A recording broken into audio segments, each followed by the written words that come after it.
On a night in the year 1740, St. Petersburg, Russia, shivered under one of its most brutally cold winters. This frigid backdrop was about to stage an act of imperial cruelty so bizarre it would etch itself into history. Empress Anna Ivanovna, a ruler whose reign was marked by vindictiveness, had just completed a magnificent yet chilling construction, a palace built entirely of ice upon the frozen Neva River. With a cruel satisfaction, she watched as a terrified couple, Prince Mikhail Golitsyn and Avdotia Ivanovna Buzheninova, a Kalmyk servant, were forced towards this glacial prison. Their wedding night, a supposed celebration of love, was to be spent naked and trembling within its icy walls, a macabre punishment for their perceived audacity in daring to love. The Empress harbored a dark hope, to find them frozen to death by dawn, a stark warning to any who might defy her absolute authority. Prince Mikhail Golitsyn, once a distinguished member of the highest Russian nobility, now reduced to the Empress's court jester, walked hand in hand with Avdotia. Both understood this was no joyous union, but a death sentence veiled as festivity. In mere moments, they would be sealed within a chamber of ice, where Anna Ivanovna intended the Siberian cold to consume their bodies, serving as a chilling testament to her unchallenged power. But how did a woman ascend to such depths of cruelty? To comprehend this horrifying night, one must delve into Anna Ivanovna's traumatic youth, a period rife with public humiliations that irrevocably forged her vindictive personality. Born on the 28th of January in the year 1693 in Moscow, she was the daughter of Tsar Ivan V and Praskovia Saltykova. Her early years were shadowed by neglect and indignity. Her father, Ivan V, co-ruled Russia alongside his younger half-brother, Peter the Great. However, due to Ivan's significant mental incapacitation, Peter effectively governed alone, relegating Anna's family to political obscurity. After her father's passing in the year 1696, Anna grew up on the isolated Izmailovo estate near Moscow, under the care of her bitter and resentful mother. The household was a peculiar microcosm, populated by an array of dwarfs, jesters, contortionists, and individuals with severe deformities, all serving as entertainment. This grotesque atmosphere, a strange blend of Western refinement and Eastern barbarism, profoundly shaped Anna's character. Peter the Great, ever the pragmatist, decided to use Anna as a pawn in his intricate diplomatic games. On the 31st of October in the year 1710, at the tender age of 17, she was compelled to marry Friedrich Wilhelm, Duke of Courland, a nephew of the Prussian king. The wedding was a lavish affair in St. Petersburg, with Anna adorned in a gold-embroidered cape and a jewel-encrusted tiara. Yet, the humiliation was only just beginning. 2 days after the main ceremony, Peter orchestrated a second grotesque celebration, the marriage of two dwarfs, presented as a complimentary event to Anna's own.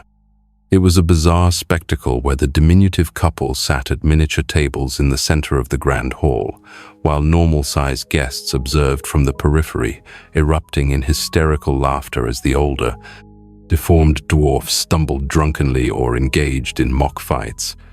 This cruel mockery was unmistakably aimed at Anna, a stark declaration that her own marriage was, in Peter's eyes, equally inconsequential. The young bride keenly grasped the message. She was merely a disposable piece on her uncle's political chessboard, deemed unworthy of genuine respect or serious consideration.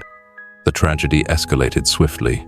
Friedrich Wilhelm, attempting to match Peter's prodigious drinking during the prolonged festivities, consumed an excessive amount of alcohol and fell gravely ill. He died just 2 months after the wedding, leaving Anna a widow at 17. She would never fully recover from this series of public humiliations that marred her entry into adult life. Anna was subsequently dispatched to Mitau, the capital of Courland, where she was to govern the duchy in Russia's name. For 13 solitary years, she endured a form of exile, largely ignored by the Russian court and perpetually menaced by hostile local political factions. Her sole chance at remarriage was sabotaged in the year 1726 by Prince Menshikov, who thwarted her union with the Count of Saxony for his own self-serving interests. This prolonged period of humiliation and isolation transformed Anna into a bitter, vindictive woman, deeply resentful of any manifestation of happiness in others, especially in matters of love. When fate finally propelled her back to power, she was determined to inflict the same suffering she had endured. In the year 1730, following the unexpected demise of Peter II, the Russian nobility, desperate for a malleable ruler, sought a figurehead they could easily control. Anna seemed the ideal candidate, an isolated woman, seemingly without a power base, who would surely be grateful for any position offered. The nobles meticulously drafted a document of conditions that severely curtailed Anna's imperial powers, compelling her to sign it before ascending the throne. She agreed, but they had gravely underestimated her intelligence and steely resolve. Within mere months, Anna shrewdly consolidated support from other noble factions and key guard regiments. Then, in a dramatic public display, she tore the conditions in half, unequivocally declaring that she would rule with absolute authority. From that moment, Anna demonstrated that years of humiliation had indeed forged a monstrous will.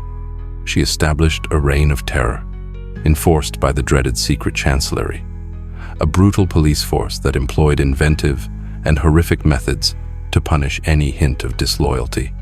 Thousands of individuals were tortured, executed, or exiled during her 10-year rule. Anna developed a particular obsession with humiliating those who displayed happiness in love or marriage. Her court was filled with jesters and buffoons, some of whom, like Prince Mikhail Golitsyn, hailed from the highest echelons of nobility. Golitsyn had committed the unforgivable sin of marrying an Italian Catholic woman during a trip abroad.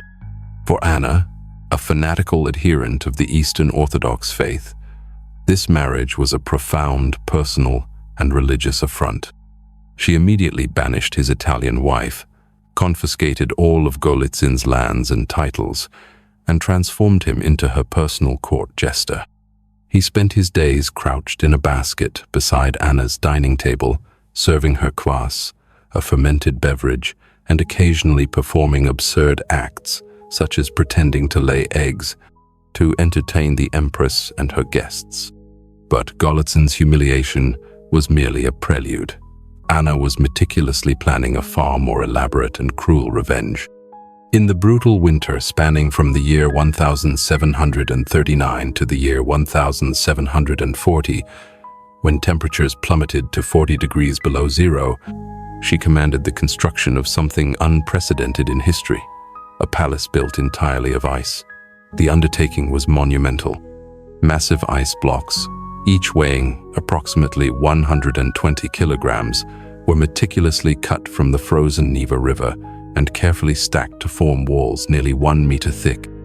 The palace itself measured 20 meters wide by 50 meters long, soaring over 20 meters in height. Every architectural detail was painstakingly recreated in ice. Feeling the chill of history? Subscribe for more tales that will send shivers down your spine. The palace's interior was even more astonishing. Everything from elaborate furniture and dining tables to ornate chairs and even frozen playing cards was carved from ice and painted to appear real. The centerpiece was an exact replica of Anna's imperial bedroom, complete with an ice bed, a frozen canopy, ice pillows, and ice sheets. There was even an ice fireplace with frozen logs that, of course, could never burn. Anna publicly announced that the palace would serve to commemorate Russian victories over the Ottoman Empire, but everyone at court knew its true purpose was far more sinister. She had decided that Golitsyn would remarry, this time to Avdotia, a Kalmyk servant whom Anna had specifically chosen for being considered unattractive and socially inferior. The forced marriage was scheduled for one of winter's absolute coldest nights. Golitsyn and Avdotia were placed in a cage atop an elephant and paraded through St. Petersburg's icy streets, while throngs of curious onlookers gathered to witness the grotesque spectacle. The wedding procession was a cruel parody of high society marriages, with Anna deliberately transforming a sacred ceremony into a humiliating farce. Upon their arrival at the ice palace, the couple was brutally forced to enter the frozen chamber. Anna then delivered her cruelest proclamation. She ordered them to strip completely naked and spend the night making love if they wished to generate enough body heat to survive until dawn. The Empress made it chillingly clear she expected to find their frozen corpses the following morning. Golitsyn and Avdotia were locked in the deadly chamber, while guards stood watch outside. The external temperature was a bone-chilling 40 degrees below zero, and inside the ice palace, there was no real source of heat. The ice walls radiated lethal cold, and the ice bed would relentlessly absorb any body heat the prisoners might generate. Throughout that terrible night, the couple fought desperately for survival. They ran around the room, broke anything they could find to create movement and warmth, and embraced each other, clinging to every last bit of shared body heat. At some point during the night, Avdotia, with remarkable presence of mind, managed to negotiate with one of the guards, trading her precious pearl necklace for a sheepskin coat. Miraculously, both Golitsyn and Avdotia survived until dawn. When Anna arrived, fully expecting to discover 2 frozen corpses, she was visibly infuriated to find that her elaborate revenge had failed. However, the damage was already done.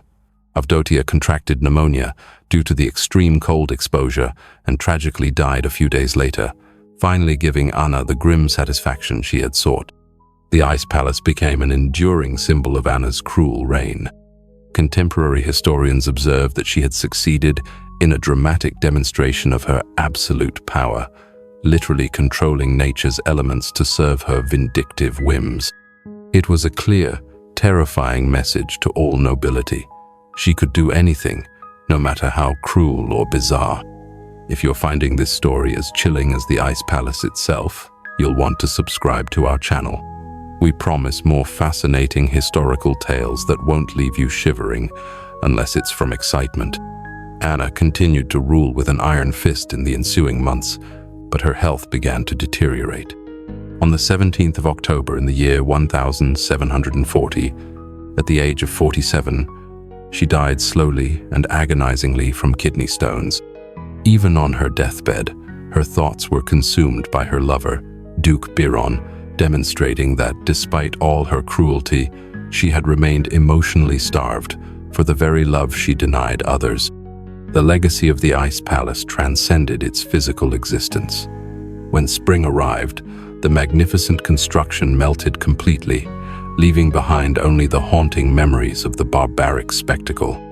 Yet, the story persisted, a powerful symbol of the depths of human cruelty when absolute power converges with profound resentment.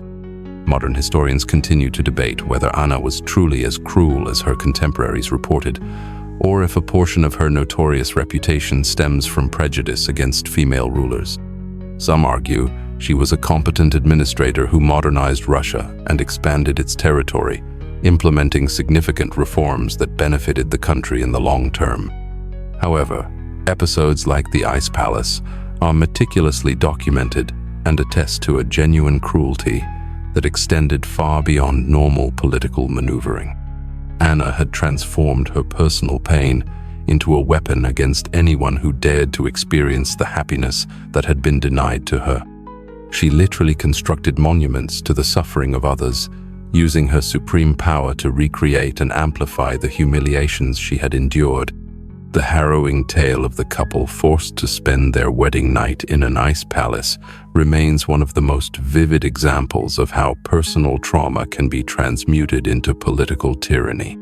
Anna had learned from her youth that love and happiness were luxuries that could be snatched away at any moment by the powerful. Thus, she ensured that no one under her dominion could enjoy what had been denied to her. Today, more than 280 years after that terrible night, Anna Ivanovna's story serves as a dark reminder of the perils of concentrating absolute power in the hands of traumatized and resentful individuals. Her ice palace may have melted centuries ago, but the lessons about institutionalized cruelty and personal revenge transformed into state policy remain tragically relevant to our understanding of human nature and the abuse of power. Don't miss out on more captivating historical narratives. Subscribe now for weekly insights into the past.